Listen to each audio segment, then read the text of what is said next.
ne pouvez rien contre moi. Donc vous vous fatiguez. Vous êtes vaincu d'avance.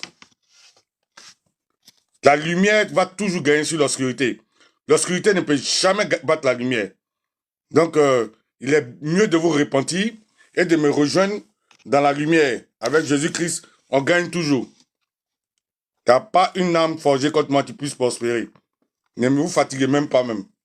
Au contraire, c'est vous qui allez vous faire brûler. Vous allez mourir. Et au fur et à mesure, quand je vais vous raconter mon testament, vous allez voir. Tous ceux qui m'ont attaqué sont morts. Même la cicatrice que vous voyez là, ça c'est un poison. Mais je ne suis pas mort. Mais eux, ils sont morts. Voilà. Dieu a voulu que la cicatrice soit là pour que je témoigne de ça. Parce que si la cicatrice n'était pas là, personne n'allait croire. Mais voilà ça, vous voyez. Je ne suis pas né avec ça là. Moi avant, il y avait une peau de bébé. C'était lisse. Mais c'est quand mes propres frères ici, à Londres, mes propres frères, les gens de mon village, hein, m'ont empoisonné. Voilà. Ma propre famille, c'est eux qui m'ont empoisonné ici. Mais ils sont en train de mourir, un à un. Vous voyez? Donc Dieu n'a pas... On ne peut jamais s'apprendre à un oint de Dieu sans empathie. Et c'est pourquoi que je suis là devant vous pour parler d'Eli Pada, le prophète Eli Pada de la Côte d'Ivoire. Et hier, il vous ai dit quoi? Que Dieu m'a dit que si il lui arrive malheur à Eli Pada, Alassane Dramane Ouattara et tous ses complices, de près ou de loin, qui ont été impliqués dans le malheur d'Eli Pada, seront maudits si 7 générations. 7 générations. Il n'a pas dit 4 générations. Avant, là, il maudissait si 4 générations. Mais cette fois-ci, là, en 2000, comme on appelle ça, au 21e siècle, là, maintenant, Dieu, il maudit si 7 générations. Donc, 7 générations du sang de Alassane sera maudit. Vous comprenez? Donc, c'est pas une mince affaire. Parce que, avant, là, Dieu ne s'était pas sacrifié sur la croix. Mais après qu'il croit, il n'y a plus de sentiments maintenant. C'est sans pitié. Vous comprenez? Voilà. On ne peut pas s'en prendre à un enfant de Dieu sans empathie. Vous mentez. Vous comprenez? Comme je vous dis, moi, parents, tu m'as empoisonné ici, là. Eux tous, ils sont en train de mourir. Un à un. Ça dit qu'eux voulaient que je meure d'AVC. Eux tous, ça, c'est AVC, tu les tues. Donc, eux tous, ils vont mourir. Alors que, parmi eux, là, non, il y a maman pasteur dedans, il y a papa pasteur dedans. Mais ils vont mourir quand même. Parce que c'est des faux pasteurs et des faux mamans pasteurs. Donc, ils vont mourir. Tu vois. Vous ne pouvez pas être pasteur et puis empoisonner un enfant de Dieu. Voilà.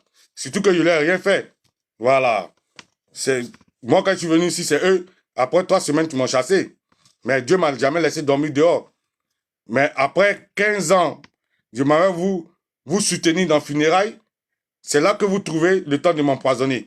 Je vous ai fait quoi? Je vous ai fait quoi? C'est quel genre de jalousie qui est sans limite là?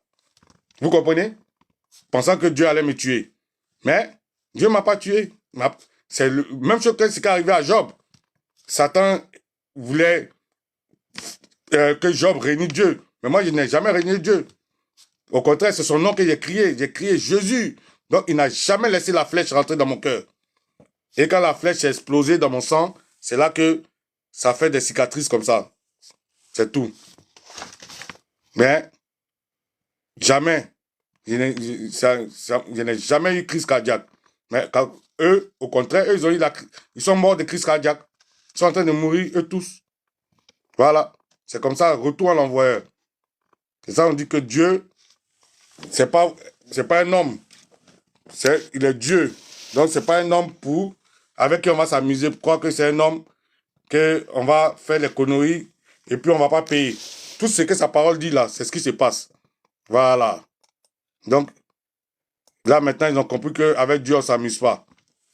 Et on n'attaque pas un enfant de Dieu aussi sans payer le prix. Donc, c'est comme ça, tous ceux qui sont en train d'essayer les djinns contre moi là, eux tous vont mourir. Actuellement où je vous parle là, dans ce direct là, c'est comme ça. Tous ceux qui m'attaquent meurent, toujours. Il n'y a jamais quelqu'un qui m'a attaqué qui n'est pas mort. Vous voyez? Donc c'est comme ça que, avec Dieu là, on ne s'amuse jamais. Avec Dieu, c'est clair. Tout ce que sa parole dit là, c'est ça qui se produit. Vous comprenez? Viens vous mettre la parole de Dieu, on va écouter. Après ça, maintenant, j'ai fait monter si tu veux intervenir. Vous comprenez? C'est comme ça que l'affaire de Dieu, on ne s'amuse pas avec ça. Parce que Dieu, et c'est ce que je vous dis là, il n'y a rien de nouveau sous le soleil. Tout ce qui se passe là, c'est passé avant. Tous ceux qui se sont appris aux serviteurs de Dieu, ils ont payé le prix fort. Vous comprenez? Matthieu, chapitre 24. Comme Jésus s'en allait, au sortir du temple, ses disciples s'approchèrent pour lui en faire remarquer les constructions. Mais il leur dit, « Voyez-vous tout cela? Je vous le dis en vérité, il ne restera pas ici pierre sur pierre qui ne soit renversée. » Il s'assit sur la montagne des Oliviers, et les disciples vinrent en particulier lui faire cette question. « Dis-nous quand cela arrivera-t-il, et quel sera le signe de ton avènement et de la fin du monde ?» Jésus leur répondit, « Prenez garde que personne ne vous séduise, car plusieurs viendront sous mon nom, disant, « C'est moi qui suis le Christ », et ils séduiront beaucoup de gens. Vous entendrez parler de guerre et de bruit de guerre. Gardez-vous d'être troublés, car il faut que ces choses arrivent, mais ce ne sera pas encore la fin. Une nation s'élèvera contre une nation, et un royaume contre un royaume, et il y aura en divers lieux des famines et des tremblements de terre. Tout cela ne sera que le commencement des douleurs. Alors on vous livrera au tourment, et l'on vous fera mourir, et vous serez haïs de toutes les nations, à cause de mon nom. Alors aussi plusieurs succomberont, et ils se trahiront, se haïront les uns les autres. Plusieurs faux prophètes s'élèveront, et ils séduiront beaucoup de gens. Et parce que l'iniquité se sera accrue, la charité du plus grand nombre se refroidira. Mais celui qui persévérera jusqu'à la fin sera sauvé.